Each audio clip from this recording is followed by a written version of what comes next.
Good morning students. तो last time हमने lecture में पढ़ा था अनबैलेंस्ड और बैलेंस केमिकल इक्वेशन क्या होती है। ठीक है, जैसे for example H2 plus O2 gives H2O। ठीक है, इस केमिकल इक्वेशन में देखेंगे हाइड्रोजन के कितने एटम्स हैं, 2। ऑक्सीजन के कितने एटम्स हैं, 2। ठीक है, यहां पे अगर हम देखेंगे हाइड्रोजन कितने हैं, 2 एटम, और ऑक्सीजन के कितने हैं, 1 एटम। तो इस वाली इक्वेशन को हम बोलते हैं, यहां पे नंबर ऑफ एटम्स हर एक एलिमेंट का बराबर नहीं है। हाइड्रोजन का अगर बराबर है तो ऑक्सीजन का बराबर नहीं है, तो वैसे केमिकल इक्वेशन को हम क्या बोलते हैं, अनबैलेंस्ड केमिकल इक्वेशन। बैलेंस करने के लिए हमें इसको क्या करना पड़ता था, H2 plus O2, H2 plus O2 gives, तो यहां पे 2 लगता था, तो यहां पे भी 2। तो इस अनबैलेंस्ड केमिकल इक्वेशन को हम बैलेंस वाली कौन सी फॉर्म में लिख सकते हैं, कुछ ऐसे। यानी 2 कहां पे लगता है, एक 2 लगता है H2 के पीछे और एक 2 लगता है वाटर के पीछे। इसको अगर हम देखेंगे, देखो यहां पे हाइड्रोजन के अब टोटल आइटम कितने हो गए, 2 यहां पे, और जो यहां पे नंबर होता है इन दोनों को आपस में क्या करना है, मल्टीप्लाई करना है। तो 2 2 जार कितना हुआ, 2 2 जार 4। ठीक है, यहां पे ऑक्सीजन है, यहां पे कुछ नहीं है, तो 1 को 2 से मल्टीप्लाई करो, 1 2 जार 2। ठीक है, ये रिएक्टेंट वाली साइड। अब प्रोडक्ट वाली साइड देखते हैं, ये 2 यहां पे है। ठीक है, तो मतलब हाइड्रोजन के कितने एटम है, हाइड्रोजन यहां पे 2, यहां पे भी 2, तो 2 2 जार 4। हाइड्रोजन के कितने एटम है, 4। ये 2 जो है ऑक्सीजन के नंबर से भी मल्टीप्लाई करना है। ठीक है, ऑक्सीजन का यहां पे नंबर कितना है, कुछ नहीं है, तो यहां पे कुछ नहीं होता है, वहां पे अज्यूम क्या करते हैं हम, 1। तो 2 1 जार 2। अब देखो हाइड्रोजन यहां पे 4 एटम्स और प्रोडक्ट वाली साइड भी 4। ऑक्सीजन के यहां पे रिएक्टेंट वाली साइड 2 और प्रोडक्ट वाली साइड भी कितने हैं, 2। तो ये है इस रिएक्शन की अनबैलेंस फॉर्म, या इस इक्वेशन की अनबैलेंस फॉर्म, और यह है बैलेंस केमिकल इक्वेशन हम जिसको बोलते हैं। ठीक है, अब हमें क्यों ये 2 2 लगाना पड़ता है, ऐसा क्या रीजन है कि हमें एक अनबैलेंस केमिकल इक्वेशन को बैलेंस करने की जरूरत पड़ती है, ऐसा क्यों होता है। तो इसका रीजन क्या है, लॉ ऑफ, एक लॉ है, law of conservation of mass.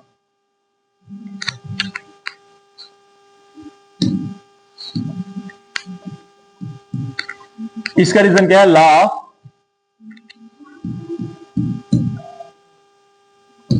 Conservation of मास।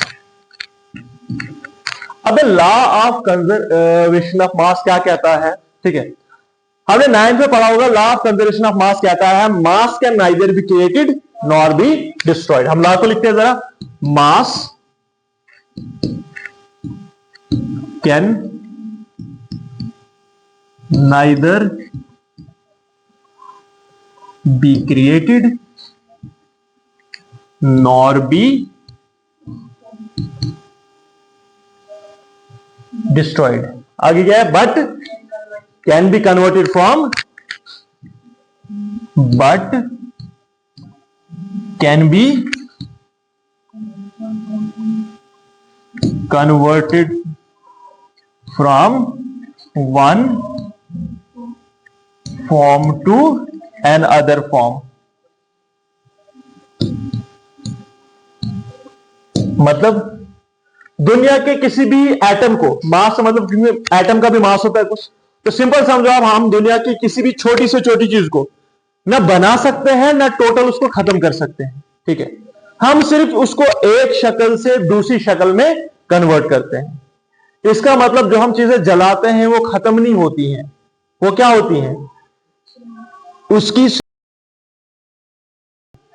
ठीक है, यानी हम दुनिया की किसी भी चीज को ना डिस्ट्रॉय कर सकते हैं ना क्रिएट कर सकते हैं, सिर्फ हम उनको एक शक्ल से दूसरी शक्ल में कन्वर्ट कर सकते हैं। ठीक है, जैसे हम लकड़ी जलाते हैं, इसका मतलब लकड़ी जलने के बाद क्या खत्म हो गए इसमें जो भी पार्टिकल्स, नहीं, सिर्फ वो पार्टिकल्स किसी दूसरी शक्ल में कन्वर्ट हो गए। कुछ पार्टिकल्स ऐश की फॉर्म में आ गए, कुछ पार्टिकल गैस की फॉर्म में निकल गए, ठीक है।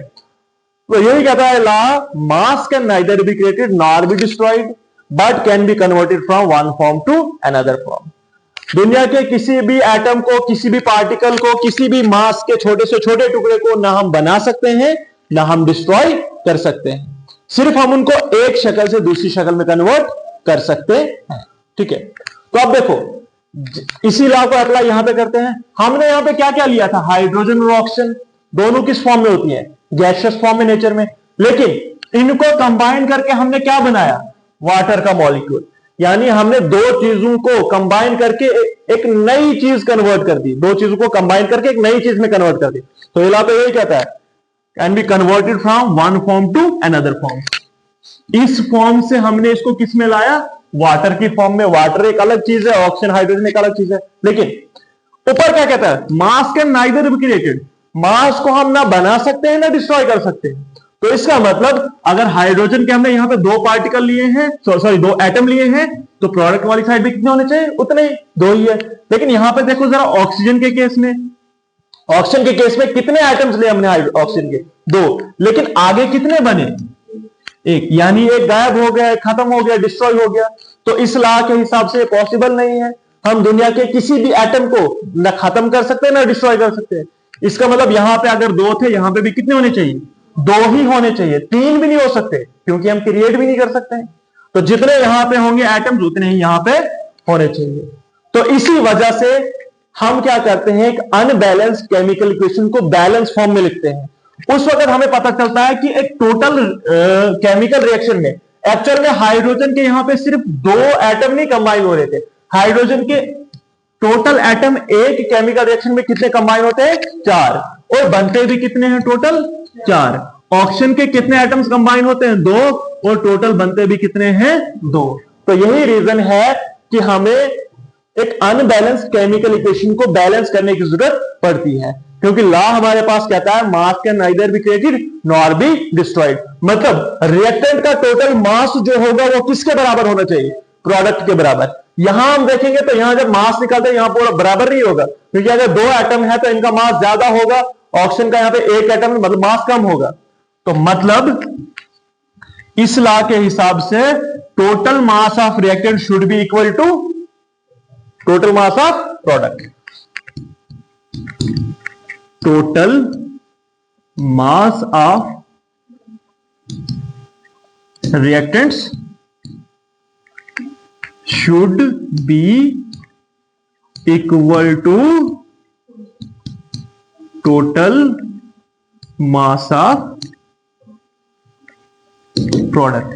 ये चीज हमने किस लॉ की वजह से लिखी, law of conservation of mass. Law of conservation of mass क्या कहता है, दुनिया की किसी भी चीज को हम ना क्रिएट कर सकते हैं ना डिस्ट्रॉय कर सकते हैं, सिर्फ हम उनको एक शक्ल से दूसरी शक्ल में कन्वर्ट कर सकते हैं। तो तभी हमने लिखा कि टोटल मास जो होना चाहिए रिएक्टेंट का वो किसके बराबर होना चाहिए, प्रोडक्ट के बराबर।